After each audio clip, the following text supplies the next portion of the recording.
आऊज़ुबिल्लाहि मिनश्शैतानिर्रजीम बिस्मिल्लाहिर्रहमानिर्रहीम व बिही नस्तईन व हुवा खैरुल मुईन व सल्लल्लाहु अला मुहम्मदिन व आलिहि त्ताहिरीन अल्लाहुम्मा सल्लि अला मुहम्मदिन व आलि मुहम्मद व अज्जिल फ़रजहुम वर्ज़ुक़ना शफ़ाअतहुम व लअन अअदाअहुम अजमईन।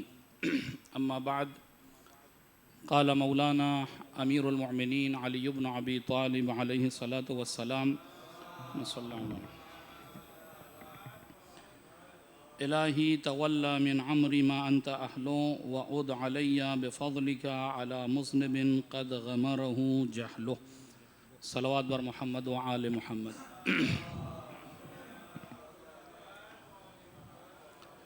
माह मुबारक रमज़ान के 13 दिन आज गुज़र गए और जिस अज़ीम महीने का इंतज़ार हम पूरा साल करते हैं, इब्तिदा रमज़ान में ऐसा लोगों को यकीनन महसूस होता है कि ये माह मुबारक रमज़ान कैसे गुज़रेंगे। और आप देखें, आप 13 तारीख़ इतनी तेज़ी के साथ जो है वो इख्तिताम पर है और 14वीं की शब है आज। कल की जो तारीख़ है, तारीख़ इस्लाम में एक अज़ीम मुनासिबत है, उस पर भी आखिर में गुफ्तगू करूँगा। और वो मुनासिबत है जनाब मुख्तार की शहादत की तारीख़। 14 रमज़ानुल मुबारक 67 हिजरी को जनाब मुख्तार को मुसअब इब्न ज़ुबैर ने कूफ़े में शहीद किया था। और जनाब मुख्तार के हवाले से बहुत सी बातें हैं जो ज़ेर बहस हमेशा उलमा फ़ज़ला के दरमियान रही है। इंशाअल्लाह आखिर में कुछ गुफ्तगू इस हवाले से होगी। आज इब्तिदा में जो खुतबा शाबानिया का पहला जुमला है, जिसमें रसूलुल्लाह ने यह फ़रमाया था कि ऐ लोगो, तुम्हारी तरफ जो महीना आ रहा है वो महीना अपने साथ बरकत, रहमत और मग़फ़िरत लेकर आ रहा है। इन्हीं 3 लफ्ज़ों की आज इस दर्स में मुझे वज़ाहत करनी है कि बरकत किसे कहते हैं, रहमत किस चीज़ का नाम है और मग़फ़िरत किसे कहते हैं। आम तौर से कभी कभी होता यह है कि वो चीज़ें जो रोज़मर्रा के इस्तेमाल में होती हैं, हमें ये महसूस होता है कि हमें उसके बारे में बहुत पता है, इल्म है, लेकिन जब उसके बारे में गौर करते हैं तो हमें ये पता चलता है कि सिर्फ़ लफ्ज़ ही इस्तेमाल किया है, उसके हकीकी माने हमें पता नहीं है कि आखिर बरकत किसे कहते हैं, रहमत का मतलब क्या है, मग़फ़िरत कहते किसे हैं। इब्तिदा में मुनाजात शाबानिया का जो जुमला मैंने आपकी खिदमत में पेश किया, जहाँ इमाम अलैहिस्सलातु वस्सलाम फरमाते हैं कि ऐ मेरे खुदा, तवल्ला मिन अमरी मा अंत अहलो, कि मेरी ज़िंदगी के जितने उमूर हैं उसकी तौलियत, उसकी ज़िम्मेदारी, उन उमूर की तदबीर तेरे हाथ में। मा अंत अहलो, जबकि तू इसका अहल भी है। यानी जो कुछ मेरी ज़िंदगी में गुज़रने वाला है, मेरी जितनी भी चीज़ें हैं वो सब तेरे इख्तियार में। और ये तेरे इख्तियार में होना ये तेरे शायान शान भी है, क्योंकि तू मेरा खालिक है, तू मेरा मालिक है, तू मेरा राज़िक है। तू बेहतर जानता है कि मेरे लिए क्या बेहतर है और क्या मेरे लिए बेहतर नहीं है। इसीलिए आप नमाज सुबह के बाद भी जो दुआ पढ़ते हैं, ताक़ीबात नमाज सुबह में, उसमें जुमला इन्नी उफ़व्विज़ु अमरी इलल्लाह, खुदाया मैं अपने उमूर को तेरी बारगाह में दे रहा हूँ। चूँकि बंदा बहरहाल बंदा है, वो ख्वाहिशात है उसके अंदर, उसकी आरज़ुएँ हैं, तमन्नाएँ हैं, वो बहुत सी ऐसी चीज़ें जो उसके लिए मुनासिब नहीं होती वो खुदा से मांगने लगता है, और बहुत सी ऐसी चीज़ें हैं जो उसे मांगनी चाहिए लेकिन वो खुदा से नहीं मांगता है। क्योंकि बंदा अपनी मसलहत को नहीं जानता, अपने बारे में वो नहीं जानता कि वो कौन सी चीज़ बेहतर है और कौन सी चीज़ बेहतर नहीं है। लिहाजा इमाम अलैहिस्सलातु वस्सलाम मकाम दुआ में, और ये हम सब को हमेशा इस बात का ख्याल रखना है कि अपने सारे उमूर को खुदा के बारगाह में हमें पेश करना है। परवरदिगार, जो मेरी ज़िम्मेदारी थी बउनवाने बंदा, मैंने वो किया, बाकी मेरे लिए क्या बेहतर है क्या बेहतर नहीं है तुझसे बेहतर कोई नहीं जानता। लिहाजा मैं अपने अम्र में तुझे अपना मुतवल्ली बनाता हूँ, तुझे अपना ज़िम्मेदार बनाता हूँ कि तू मेरे सिलसिले में फ़ैसला करना, क्योंकि तू बेहतरीन फ़ैसला करने वाला है। और उसके बाद इमाम फरमाते हैं वउद अलैया बिफ़ज़लिक, और ए खुदा अपने फ़ज़ल को मेरी जानिब दोबारा मोड़ दे। कब? अला मुज़निबिन क़द ग़मरहु जहलो, उस गुनहगार के ऊपर जिसको जहालत ने घेर रखा है। क्योंकि बंदा बहरहाल जब गुनाह करता है तो वो जहालत होती है, वो खुदा से गाफिल है, लिहाजा गुनाहों में मुलविस होता है। और यहाँ पे एक इल्मी नुक्ता है, उस पर गौर करिएगा आप। जब इंसान गुनाह करता है तो अल्लाह की रहमत उस गुनहगार से दूर हो जाती है। यानी अल्लाह की जो इनायत है, जो अल्लाह की रहमत है, वो बंदे से दूर हो जाती है। इमाम उसी ले गए वह उद अलैया बेफजली, खुदाया उस अपने फजल को दोबारा मुझ पर पलटा दे, क्योंकि जब मैं गुनाह कर रहा था तो तेरा फजल मुझसे दूर हो गया था, तेरी रहमत, तेरी इनायत, तेरा करम मुझसे दूर हो गया। लिहाजा अब जब मैं तौबा कर रहा हूँ तो तौबा का भी मतलब क्या है? तौबा का भी मतलब होता है पलटना। तौबा यानी पलटना, यानी मैं अपने गुनहगार की हालत में था, अब मैं पलट कर वापस अपनी बंदगी की हालत पे आ रहा हूँ। जो इल्मी नुक्ता मैं बयान करना चाह रहा हूँ वो ये कि आप देखें कुरान में भी एक कई जगह पर अल्लाह की तरफ तौबा की निस्बत दी गई है कि अल्लाह भी तौबा करने वाला है। इन्नल्लाह तव्वाबुर रहीम, अल्लाह भी जो है वो तौबा कबूल करने का तर्जुमा करते हैं। तव्वाब का मतलब तौबा करने वाला। तो अल्लाह के तौबा करने का क्या मतलब? तौबा तो बंदा करता है, जो गुनाह होता है तो बंदा तौबा करता है। तो ये लफ्ज़ जब अल्लाह की तरफ मंसूब हो कि अल्लाह भी तौबा करने वाला है तो क्या मतलब? तो इसका मतलब उसी वक्त समझ में आएगा जब इसके माना मुझे अच्छे तरीके से पता होंगे। मैंने अभी बताया आपकी खिदमत में कि तौबा का मतलब क्या होता है? पलटना। तौबा यानी पलटना। जब गुनहगार के लिए तौबा का लफ्ज़ इस्तेमाल होता है, इसका मतलब वो अपने गुनाह से पलट कर अपनी बंदगी की तरफ आ रहा है। और लफ्ज़ तौबा जब खुदा के लिए इस्तेमाल होता है तो इसका मतलब ये है कि खुदा ने अपनी रहमत जो खींच ली थी, क्योंकि जब बंदा गुनाह कर रहा था तो खुदा ने अपनी रहमत को वापस ले लिया, लेकिन जैसे ही उसने तौबा की तो खुदा ने भी अपनी रहमत को पलटा दिया। लिहाजा खुदा भी पलट रहा है, तौबा कर रहा है गोया कि। तो तौबा के माने ये हैं। तौबा के माने जब खुदा के लिए ले जाएंगे तो पलटने के, यानी खुदा की रहमत दोबारा पलट रही है जो गुनहगार के लिए रुक गई थी। और जब गुनहगार के लिए लफ्ज़ तौबा का इस्तेमाल होगा तो इसका मतलब बंदा जो गुनाह में डूबा हुआ था वो अब अपनी असल बंदगी की तरफ पलट रहा है। सलवात भेजेंगे मोहम्मद वाले मोहम्मद। लिहाजा इमाम अलैहिस्सलातु वस्सलाम इस मसले को बड़ी ख़ूबसूरती के साथ हल करते हैं कि खुदाया तू मेरे उमूर का मालिक है, अगर तूने मुझ पर नज़र करम बनाई रखी तो ये बंदा ज़ईफ़, ये बंदा ज़लील अपनी ज़िंदगी में कभी भी ऐसा नहीं होगा कि कामयाब नहीं हो। असल ये है कि तू अपना करम मुझ पर बनाए रहे। इसलिए कि एक इंसान को पता होना चाहिए कि इज़्ज़तें दौलत से, सरवत से, औलाद, गाड़ियाँ, अच्छे अच्छे बंगलों से, इससे इज़्ज़त नहीं हासिल होती ना। अल्लाह का करम इससे हासिल होने वाला। अल्लाह का करम इन तमाम चीज़ों के साथ उस वक्त आएगा जब बंदा सही माना में अपने आप को खुदा की बारगाह में खुदा के हवाले कर दे कि खुदाया मेरे सारे उमूर तेरे इख्तियार में हैं, मेरी अपनी कोई हैसियत ही नहीं है। अगर मुझे कुछ लोग इज़्ज़त की निगाह से देखते हैं तो वो भी तेरा करम है। कुछ लोग मुझे सलाम भी अगर करते हैं ये सोच कर कि ये बंदे मोमिन, तो वो भी तेरा ही करम है। वरना मुझे पता है कि मेरी हकीकत क्या है, मैं कितना तेरी बारगाह में कितना मुती व फरमा बरदार हूँ, ये मुझे बखूबी पता है। लेकिन ये तेरा करम है, ये तेरा फजल है कि तूने लोगों के दरमियान मुझे बाइज़्ज़त करार दिया, तूने लोगों के दरमियान मुझे अज़ीज़ बनाया है। और ये अज़ीज़ कब बनता है इंसान? जब इंसान अपने सारे उमूर को खुदा के हवाले कर दे। आइए वो तीनों लफ्ज़ों को मैं थोड़ी सी वजाहत आपकी खिदमत में करूँ कि वो तीन लफ्ज़ थे बरकत, रहमत और मग़फ़िरत। बरकत के माना क्या है? बरकत के माना आमतौर से जो हमारे समाज में बिल्कुल वाज़ेह हैं और राइज हैं वो हैं अफजाइश, किसी चीज़ का बढ़ जाना, किसी चीज़ का ज़्यादा हो जाना, इसी के माना बरकत के होते हैं। बरकत यानी कोई थोड़ी चीज़ हो लेकिन उसको जब आपने इस्तेमाल किया तो उसके अंदर इतनी अल्लाह ने बरकत दी कि वो अपनी सारी चीज़ तर खूबियों के बावजूद, सारी चीज़ों को, ज़रूरतों को अंजाम देने के बाद वो जो है वो अपनी जगह पर बाकी है गोया के। यही वजह है कि आप देखें कि मासूमीन अलैहिस्सलातु वस्सलाम ने दुआओं में इस्तेमाल किया इस लफ्ज़ को बरकत के हवाले से। एक गलत फहमी जो बरकत को लेके हमारे अंदर है वो ये, हम समझते हैं बरकत सिर्फ माल में होनी चाहिए। लिहाजा हमारी दुआओं का मतलब यही होता है कि खुदाया बरकत दे, मतलब मेरे माल में बढ़ोतरी हो, मेरे माल में ज़्यादती हो। जबकि बरकत एक ऐसा वसी लफ्ज़ है कि जिसका ताल्लुक़ सिर्फ माल से नहीं है। उम्र बाबरकत, औलाद बाबरकत, यानी हर वो चीज़ जो खुदा की तरफ से आई है इंसान को उसके अंदर बरकत की दुआ मांगनी चाहिए।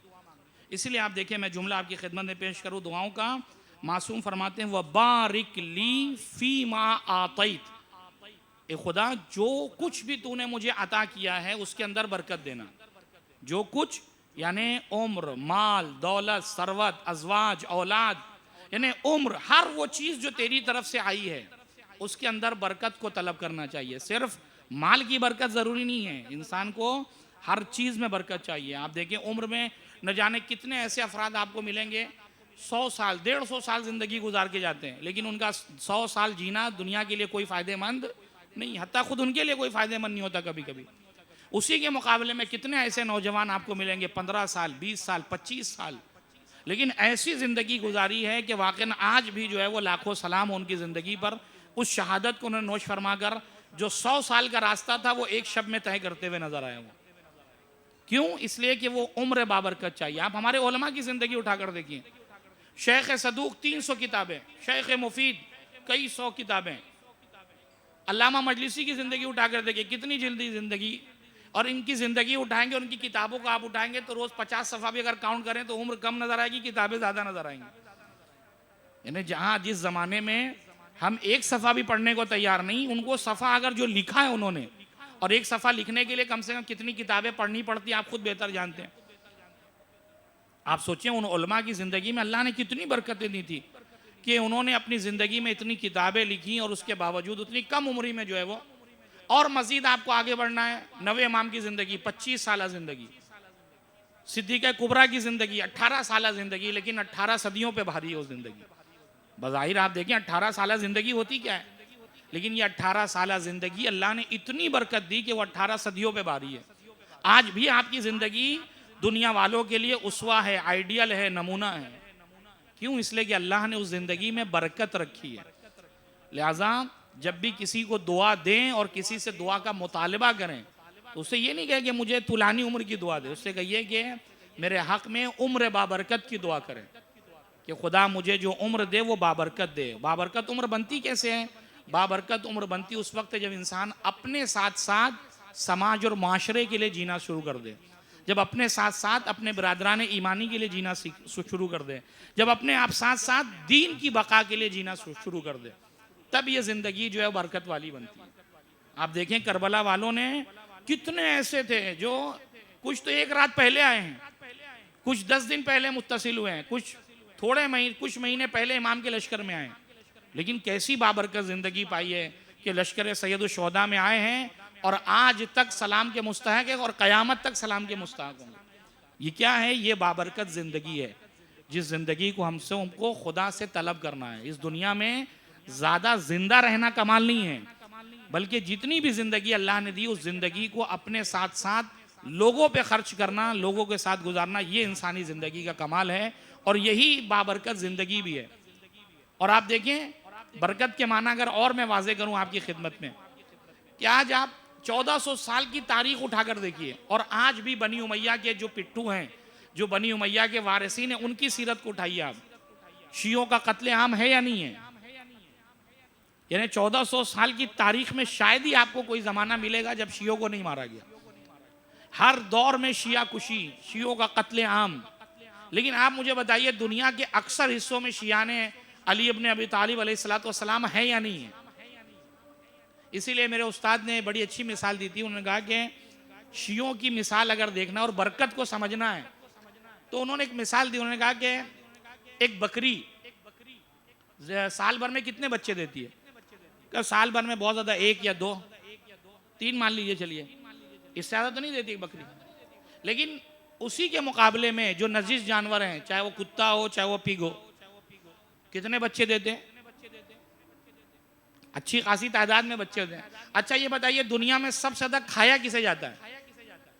अरे माशाल्लाह 56 ममालिक तो इस्लामी ममालिक है जहाँ अगर कोई खाए ना खाए ये 56 तो खा ही रहे हैं कम से कम। यानी आप पूरी दुनिया में अगर रेशियो निकालें, अगर तादाद निकालें तो कसीर तादाद में भेड़ बकरियां खाए जा रहे हैं।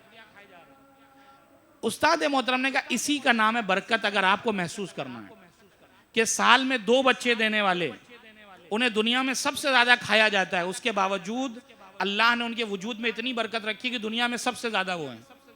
लेकिन उसी के मुकाबले पिग है, कुत्ता है, इतने सारे बच्चे, लेकिन फिर भी खाने वाले भी कम है, उसके बावजूद आप देखें कमी नज़र आएगी आपको।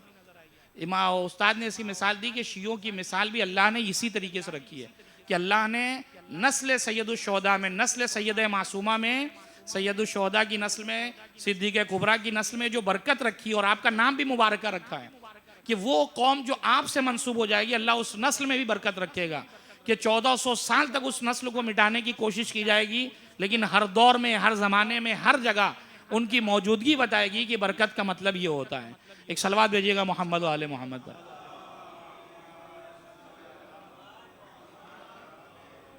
लिहाजा बरकत का मतलब ये नहीं कि किसी चीज़ का ज़्यादा हो जाना, बरकत का मतलब ये होता है कोई चीज़ कम हो और उसके बावजूद वो सारी चीज़ों को अंजाम दे, इसका नाम है बरकत। तो आप देखें कि अल्हम्दुलिल्लाह नस्ल सिद्दीक़ कुबरा सलामुल्लाह अलैहा से सादात कराम को भी किस ज़माने में कत्ल नहीं किया गया, लेकिन आज भी कसीर तादाद में सादात दुनिया में है या नहीं है। ये क्या है, ये सिद्दीक़ कुबरा का जो लक़ब है मुबारका, एक लक़ब है, बीबी का नाम भी है मुबारका यानी बाबरकत ज़ात। जाहिर है कि जो नस्ल आपसे चली है तो अल्लाह ने भी आपको कौसर का मिज़दाक़ करार दिया, और जाहिर है कि जब कौसर का मिज़दाक़ है तो खैर कसीर खुदा जब तक चाहेगा ये सिलसिला जो है वो जारी रखेगा। लिहाजा इमाम अलैहिस्सलाम ने फरमाया बारिक ली फ़ी मा आतैत, खुदाया जो कुछ भी तूने मुझे दिया है, जो कुछ भी तूने अता किया है, उस अता में मुझे बरकत चाहिए। आप देखें दुनिया में लाख 2 लाख रुपए कमाने वाले, 5 लाख रुपए मंथली कमाने वाले, लेकिन आपसे वो मिलेंगे तो रोते नजर आएंगे आपको, मौलाना पूरा ही नहीं पड़ता है, पता नहीं क्या है, महंगाई है, ये है वो है, दुनिया भर की शिकवे शिकायत।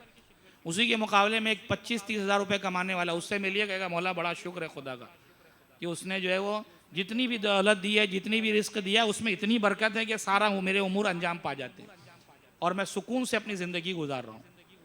5 लाख कहाँ, 25,000 कहाँ, कितना डिफरेंस है। लेकिन उस बरकत का फ़र्क है कि उस 25 में भी अल्लाह ने इतनी बरकत रखी है कि इला माशाल्लाह। एक सलवात भेजेंगे मोहम्मद वाले मोहम्मद। अच्छा, यहाँ पे एक लतीफ़ा याद आ गया, उसको मैं आपकी खिदमत में बयान कर दूँ। एक सलवात भेजिएगा मोहम्मद वाले मोहम्मद।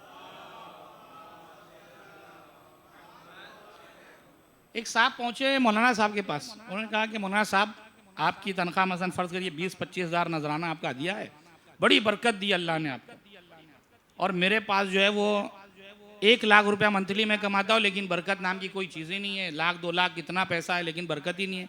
क्या करूँ ऐसा कि ये बरकत हासिल हो जाए। तो मौलाना ने बड़ा लतीफ़ सा जवाब दिया कि इसका वाहिद रास्ता ये है कि वो जो 20,000 बरकती वाला पैसा है वो तुम ले लिया करो, और वो 1 लाख रुपया जो आदम बरकत वाला है वो मुझे दे दे करो, मामला खुद ब खुद सही हो जाएगा। बहुत तेज़ी से भागा होगा, पता नहीं कितनी दूर तक। एक सलवात भेजिएगा मोहम्मद वाले मोहम्मद। तो होता है कभी कभी, चूँकि हमारी कौम भी इला माशाल्लाह, मैं बात आ गई तो अर्ज़ कर दूँ, मैं खुद इस अभी ये मीटिंग हमारी तकरीबन माह मुबारक रमज़ान से उलमा की एक मीटिंग हुई थी। कौम का आलम यह है कि बाज़ इदारे आज भी इसी शहर मुंबई में बाज़ उलमा जो खुदमत दीन अंजाम दे रहे हैं, उनका 7 महीना 1-1 साल तक का हदिया उनको नहीं दिया गया अभी तक। आप सोचिए एक मरतबा, बस वही वो ख्याल रखा है उनका कि शायद कोई अलग से कहीं से बरकतें नाजिल हो रही हैं, मौलाना अपना गुजारा बहुत अच्छे से कर ले रहे होंगे।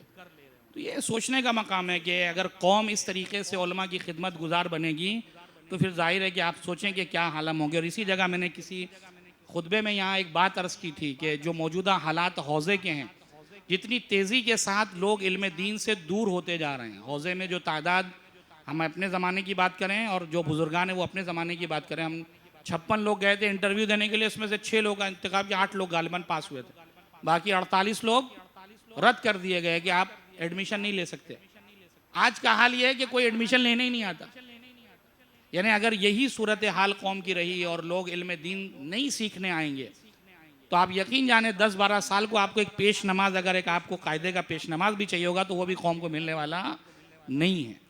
जो सूरत हाल इस वक्त मदारिस की और उलमा की है, लिहाजा इस पर कौम को बहुत ही गौर व फिक्र करना चाहिए कि वाक़ई क्या हालात हैं, क्या वाक़ई इस हालात में जिस तरीके से खिदमत खल्क अंजाम देना चाहिए, उलमा की खिदमत करनी चाहिए लोगों को, क्या वो खिदमत अपनी अंजाम दे रहे हैं या नहीं दे रहे। कहीं ऐसा ना हो कि लोग इल्म दीन से धीरे धीरे दूर हो जाएं और उसके बाद फिर जो है वो कौम जो सिर्फ़ और सिर्फ आज अगर कहीं पर भी माशरे में कोई बुराई जन्म लेती तो उसके मुहाफ़िज़ीन यही हौज़ा है, यही मदारिस हैं, यही उलमा हैं जिन्होंने दीन की खिदमत की, अपना खून दिया है, अपनी औलादें कुर्बान की हैं। ऐसे ऐसे उलमा जिन्होंने अपनी औलादों के जनाजे पे बैठकर किताबें तहरीर की हैं कि जनाजे में अभी वक्त है, आधे घंटे का वक्त है, तो मैं आधे घंटा क्यों अपना वेस्ट करूं, किताब लिख लेता हूं जो कौम को काम में काम आने वाली।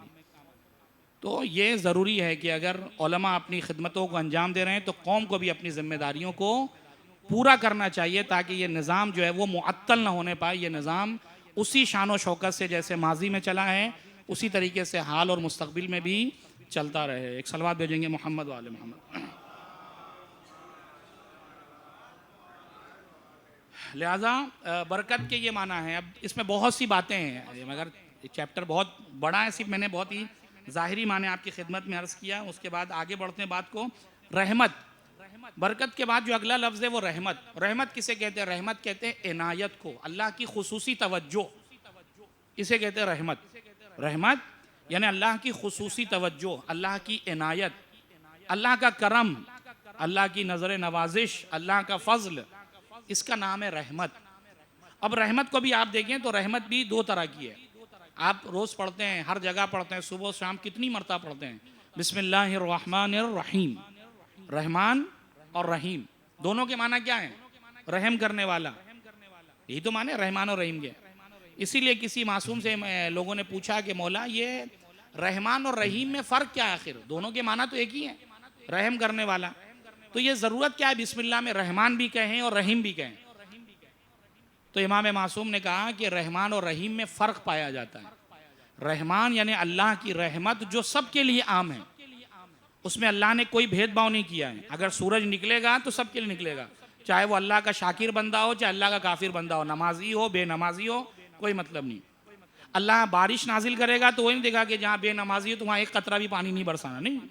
अल्लाह की रहमत है, हवाएं हैं तो ठंडी हवाएं सबके लिए चलेंगी। अल्लाह ने अपनी रहमत को उमूमी रखा है, सबके लिए। लेकिन रहीम का मतलब यह कि अल्लाह क़यामत में सिर्फ मोमिनीन के ऊपर रहम करेगा, यानी अल्लाह की जो खुसूसी रहमत है वो सिर्फ क़यामत में मोमिनीन के लिए होगी, वहाँ सबके लिए नहीं होगी वो रहमत। और यही फ़र्क है रहमान और रहीम में, कि अल्लाह रहमान है, अल्लाह रहीम है, यानी अल्लाह की रहमत जो है वो उमूमी है और अल्लाह की रहमत ख़ास मरहलों में भी नाजिल होती है। अब यहाँ पर एक मसला है जो हसन बसरी का मसला है। हसन बसरी चौथे इमाम के ज़माने में ज़िंदगी गुजार रहा है।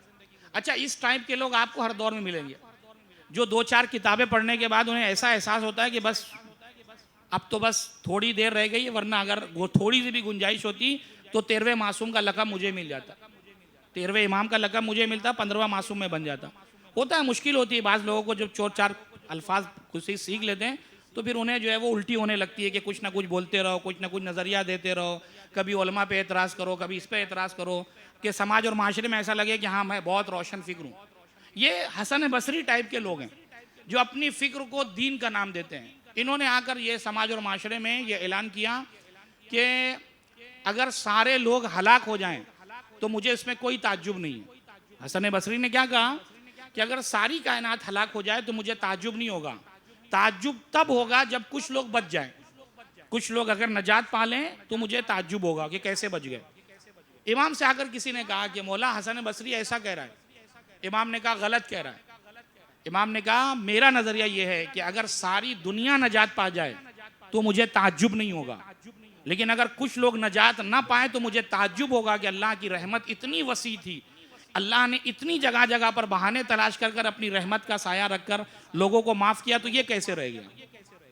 आप देखें कितना नज़रिए को बदला इमाम ने, यानी उस अल्लाह की बेपायान रहमत का जिक्र किया कि मुझे तो ऐसा लगता है कि सारे लोग नजात पाएंगे, जो लोग रह जाएंगे वो बदबख्त होंगे, बदनसीब होंगे कि अल्लाह की रहमत। और यही वजह है कि इसी खुतबा शाबानिया में रसूलुल्लाह ने क्या कहा, बदबख्त है वो इंसान जो इस महीने को दर्क करे और अपने गुनाहों को माफ़ न करा सके। क्यों?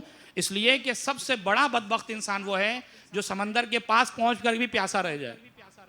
आप सोचें कि अगर कोई समंदर के पास और वो शिकायत करे कि मुझे प्यास लगी है, तो आदमी कहेगा अजीब अहमक आदमी, बताइए समंदर जैसी नेमत कि पूरी ज़िंदगी पानी पिए तो कम है, फिर भी वो कह रहा है प्यासा हूँ, तो इसका मतलब ये बदबख्ती नहीं तो और क्या है, बदनसीबी नहीं तो और क्या है। तो इसका मतलब है कि अगर माह मुबारक रमज़ान जैसी अजीम महीना जहाँ अल्लाह की रहमतें जगह जगह पे बरस रही, जहाँ सोना इबादत, सांस लेना इबादत, हर कार्य खैर का सिला ही सिला है, एक आयत पढ़ोगे पूरी कुरान का सवाब दिया जा रहा हो, उसके बावजूद अगर गुनहगार अपने गुनाहों को मुआफ ना करा सके, इसका मतलब इससे बड़ा बदबख्त आदमी नहीं है कोई कायनात में। लिहाजा मैंने कहा कि हसन बसरी का नज़रिया ये, इमाम का नज़रिया ये, यही हसन बसरी जिसने नज़रिया दिया था कि दुनिया में सबसे बदतरीन चीज़ जो है वो औलाद है।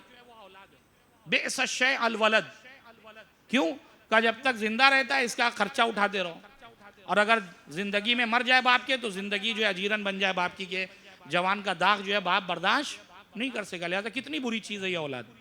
लोग आए इमाम के पास, चौथे इमाम से कहा मौला हसन बसरी साहब जो रोशन फिक्र है उनका ये नज़रिया है। इमाम ने कहा गलत कहता है वो।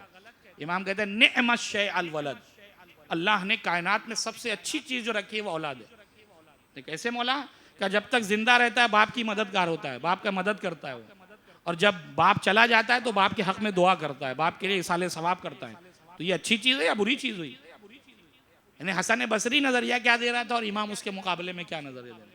गोया इमाम हकीकत दीन को बयान कर रहे हैं कि कोई चीज़ बुरी अच्छी नहीं होती, तुम उसको इस्तेमाल कैसे कर रहे हो, तुम उससे इस्तेफादा कैसे कर रहे हो। अगर तरबियत की है तुमने तो यही बेटा तुम्हें दुनिया में भी फ़ायदा पहुँचाएगा, मरने के बाद भी तुम्हें फ़ायदा पहुँचाएगा।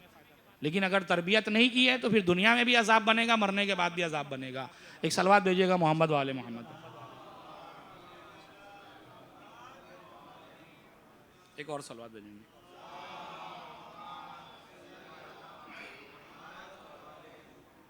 लिहाजा खुदा की रहमत यानी खुदा की इनायत, और बहुत सी चीज़ें मैंने कहा यहाँ पर भी बहुत सी वैसी, बहुत जल्दी से मैं गुजार रहा हूँ। कुरान अगर आप उठा कर देखें तो कुरान ने कुछ चीज़ों को सबब रहमत करार दिया है। अब मैं आयतें नहीं पढ़ रहा हूँ, वक्त नहीं, चूँकि जनाब मुख्तार के बारे में मुझे 5 मिनट गुफ्तगू करनी थी। एक है नमाज और ज़कात। नमाज की अदायगी सबब रहमत है, ज़कात की अदायगी सबब रहमत है, खुदा और रसूल की इताअत सबब रहमत है, कुरान की इत्तबा करना सबब रहमत है, तक़वा इख्तियार करना सबब रहमत है, इस्तिग़फ़ार करना ये भी तलब है, ये भी सबब रहमत है, भाइयों के सब दरमियान सुलह कराना, मसाइब पे सब्र करना, नेकियों की तलकीन करना, इताअत करना, सब्र, तक़वा, ये सारी चीज़ें अल्लाह ने रहमत का सबब करार दी है। और इस पर सारी आयतें थी, बहुत सी चीज़ें थी, तवील गुफ्तगू थी, लिहाजा वक्त नहीं है कि मैं इस पर गुफ्तगू करूँ। आखिरी बात जो है वो मग़फ़िरत के हवाले से। मग़फ़िरत किसे कहते हैं? क्या मग़फ़िरत कहते हैं बख्शिश को। मग़फ़िरत यानी मुआफ़ी, मग़फ़िरत यानी गुनाहों की तौबा, यानी बंदे का सिद्क़ दिल के साथ खुदा की बारगाह में आकर तौबा करना, और अल्लाह को तौबा कबूल कर लेने के बाद उसे माफ़ करने का नाम है मग़फ़िरत। इंसान अपने मग़फ़िरत की दुआ करता है, दूसरों की मग़फ़िरत की दुआएं करता है, यानी खुदाया जो भी हमसे ख़ताएँ और जो गुनाह सरज़द हुए हैं उसकी मुआफ़ी तलब करना।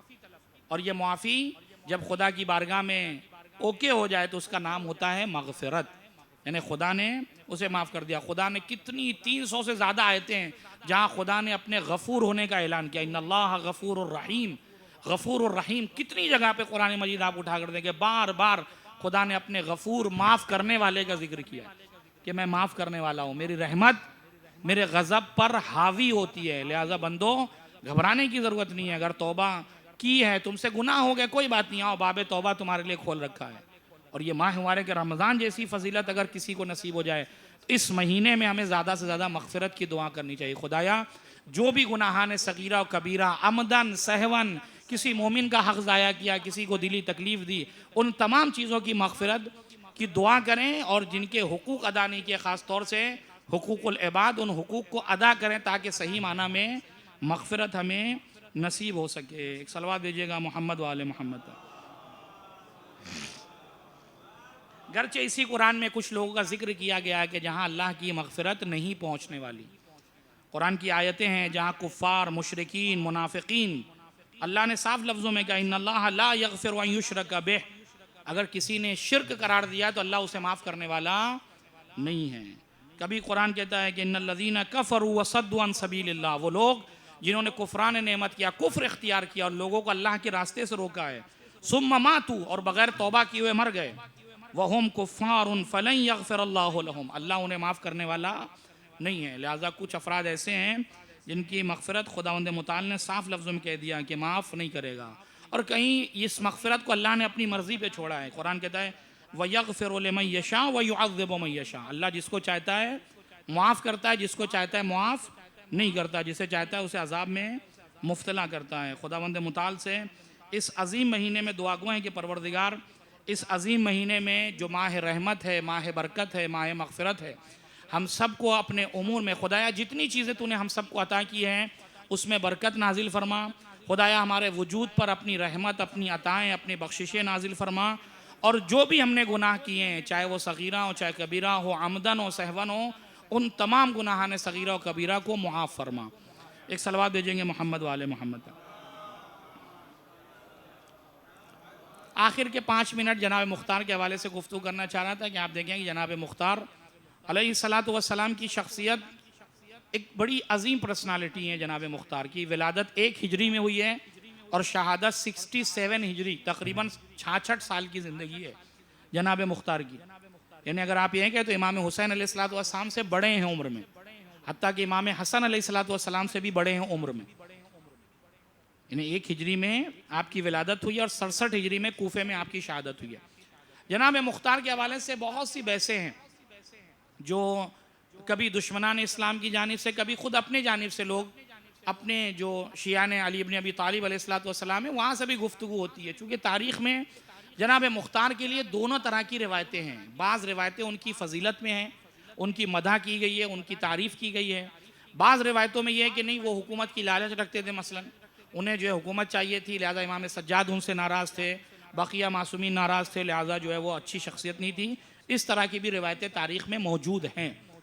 लेकिन हमारे उलमा ख़ास तौर से आयतुल्लाह खुई रिज़वानुल्लाहि ताला अलैह जो अजीम पर्सनालिटी अपने ज़माने में मरजे कबीर, उनका नज़रिया ये था कि जनाब मुख्तार के हवाले से जो फ़जीलत की रिवायतें हैं और उसके मुकाबले में जो उनकी मज़म्मत की रिवायतें हैं, वो फ़जीलत की रिवायतें ज़्यादा हैं, ज़्यादा मोतबर हैं, ज़्यादा कवी हैं, और जो मज़म्मत में रिवायतें नाजिल हैं वो मोतबर नहीं है। लिहाजा जो फ़जीलत वाली रिवायतें हैं वो हमें लेना चाहिए, और जो रजीलत के उन्वान से हैं, जो उनके बुराई को बयान करती हैं, वो रिवायतें काबिल कबूल नहीं हैं। क्योंकि आपने अपनी ज़िंदगी में वो कारनामा अंजाम दिया कि अहले बैत अत्हार अलैहिस्सलातु वस्सलाम के दुश्मनों से इंतकाम लिया, ख़ास तौर से करबला का इंतकाम लिया, जो वाक़ईअन अहले बैत अत्हार अलैहिस्सलातु वस्सलाम के लिए सुकून फराहम किया आपने।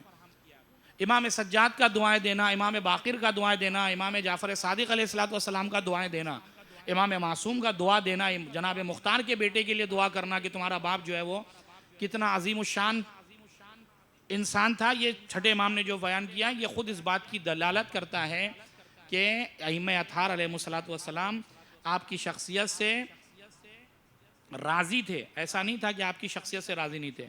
आप जानते हैं कि जनाब मुख्तार, किसी के जहन में सवाल उठ सकता है कि करबला में क्यों नहीं आए। जवाब उसका यह है कि करबला से पहले ही जनाब मुख्तार को इब्न ज़ियाद ने ज़िंदान में डाल दिया था। जब करबला पेश आई है तो मुख्तार बाहर नहीं थे, बल्कि कहाँ थे, ज़िंदान में थे। और उसके बाद जब करबला के बाद आपको रिहाई मिली है और आपने पूरे हालात देखे हैं, तो आपको ये समझ में आया कि बग़ैर हुकूमत को हासिल किए बग़ैर मैं सैयदुश्शुहदा के जो कातिलीन हैं उनसे इंतकाम नहीं ले पाऊँगा। लिहाजा उन्होंने पूरी कोशिश की कि किसी न किसी तरीके से हुकूमत को इख्तियार किया जाए, इसलिए कि जब हुकूमत हाथ में आएगी तब जो है वो कातिलीन सैयदुश्शुहदा से इंतकाम लिया जा सकता है। इसीलिए कूफे में जो तव्वाबीन का क़याम है उसमें जनाब मुख्तार ने शिरकत नहीं की। उन्होंने जनाब सुलेमान इब्न सुरद खुज़ाई का साथ नहीं दिया। उन्होंने कहा कि नहीं, आपके जो तादाद है वो इतनी नहीं है कि आप हुकूमत हासिल कर पाओगे, लिहाजा मैं आपके साथ खड़ा नहीं हूँ। तव्वाबीन आप जानते हैं वो लोग जिन्होंने ख़त लिखा था लेकिन इमाम के साथ शरीक नहीं हो पाए थे, बाद में उन्होंने तौबा किया, इसीलिए उनको तव्वाबीन कहते हैं। लेकिन बहरहाल ये ख़ुद अपने आप में एक बहस है कि आया इनकी तौबा कबूल भी है या नहीं है, क्योंकि जब मौका था उस वक्त तो इमाम की नुसरत की नहीं, उसके बाद तौबा कर रहे हैं तो वाक़ई तौबा कबूल है नहीं कबूल है, फिर वही अल्लाह की रहमत और मग़फ़िरत की बहस में जाएगा कि खुदा उनके हवाले से क्या क़यामत में फ़ैसला करेगा नहीं मालूम। बहर कैफ तो ये तवाबीन था, जनाब मुख्तार इनके साथ नहीं हुए। जनाब मुख्तार अब्दुल्ला इब्न ज़ुबैर से जाकर मिले ज़रूर हैं मक्के में, लेकिन उनकी प्लानिंग ये थी कि धीरे धीरे मैं जो है वो हुकूमत को हासिल करूँगा और उसके बाद जो है वो जितने भी कातिलीन उनसे बदला लूँगा। और आखिर में हुआ यही है कि आप धीरे धीरे उन्होंने फ़ौज तैयार की। जनाब मालिक अश्तर के बेटे जनाब इब्राहीम उनका साथ मिला और धीरे धीरे इन्होंने क्या किया, कूफे पर चढ़ाई की है और कूफे पर हुकूमत हासिल की। और जब हुकूमत हासिल कर ली है फिर उसके बाद जो है वो जितने भी कातिलीन ने सैयदुश्शुहदा थे उन सब से एक एक कर कर आपने बदला लिया है। कभी जनाब अली असगर के कातिल को कत्ल किया, कभी दूसरे जो कातिलीन थे उन सब को जो है वो, बल्कि बाद रिवायात के मुताबिक उसी अंदाज से कत्ल किया जिस अंदाज से उन्होंने करबला में मसाइब ढाए थे। लिहाजा जनाब मुख्तार की ये शख्सियत थी। लेकिन 14 तारीख यानी 14 रमज़ान की तारीख थी 67 हिजरी में, अब्दुल्ला इब्ने ज़ुबैर का भाई मुसअब इब्ने ज़ुबैर, उसने जो है वो कूफे के दारुल हुकूमत पे हमला किया और उसके बाद जनाब मुख्तार को शहीद किया है। और इस तरीक़े से इमाम अलैहिस्सलातु वस्सलाम का ये मुजाहिद भी जो है वो राह खुदा में काम आ गया। एक मसला जो जनाब मुख्तार के हवाले से और मशहूर किया जाता है वो ये कि आप इमाम सज्जाद की हुकूमत को नहीं मानते थे, इमाम नहीं मानते थे, बल्कि आप जनाब मोहम्मद हनफिया को इमाम मानते थे। जबकि ऐसा नहीं है कि वो जनाब मोहम्मद हनफिया को अपना ना, चूँकि इमाम सज्जाद ने अपनी सारी जिम्मेदारी जनाब मोहम्मद हनफिया के हवाले कर रखी थी सब मसाइल में, और जनाब मुख्तार का जनाब हनफिया के पास ज़्यादा आना जाना होता था। इसलिए लोगों के जहन में आया कि शायद जो है वो इमाम सज्जाद को ये कबूल नहीं करते बल्कि जनाब मोहम्मद हनफिया की इमामत के कायल है। जबकि ऐसा नहीं है, आप इमाम सज्जाद ही की इमामत के कायल थे, लेकिन जनाब मोहम्मद हनफिया को इमाम सज्जाद का नायब तस्लीम करते हुए उनसे राबते में रहते थे। क्योंकि इमाम सज्जाद अलनी तौर से मुलाकात नहीं कर पाते थे उस ज़माने में, अमवी हुकूमत और अमवी जो है वो फ़िशार इतना था, लिहाजा अलनी तौर से इमाम की मुलाकात नहीं हो पाती थी। लिहाजा इमाम के जो नायब थे जनाब मोहम्मद हनफिया, उनके ज़रिए से बाज़ मुरासलात और ख़त व किताबत और कभी मुलाकात कर कर जनाब मुख्तार जो है वो अपने मसले को हल करते थे। और यकीनन जनाब मुख्तार अलैहिस्सलातु वस्सलाम ने अपनी ज़िंदगी में यकीनन जो कारनामे अंजाम दिए हैं वो काबिल सताइश हैं, काबिल दाद व तहसीन हैं। लिहाजा मैंने कहा कि जनाब मुख्तार के हवाले से अइम्मा अताहार अलैहिमुस्सलातु वस्सलाम ने बहुत सी रिवायतें पेश की हैं, और जिसमें जो है वो आपको आपकी मदह और आपके हवाले से बेहतरीन जो है वो अक़वाल नकल किए हैं। लिहाजा जनाब मुख्तार की जो शख्सियत बाज़ औक़ात लोगों की निगाह में वाज़ेह नहीं हो पाती, उसकी वजह यही है जो मैंने बयान किया कि बाज़ उनके बारे में बुराई और उनकी मज़म्मत के हवाले से जो रिवायतें हुई हैं जिनको आयतुल्लाह ख़ुई हैं और दीगर हमारे बुज़ुर्गान ने उनको ये कहा है कि इन रिवायतों को कबूल नहीं किया जाएगा, ये मुस्तनद नहीं है, मोतबर नहीं है, रिवायतों के रावी ज़्यादा अच्छे नहीं है, लेकिन जो मदह की रिवायत है वो ज़्यादा मोतबर हैं।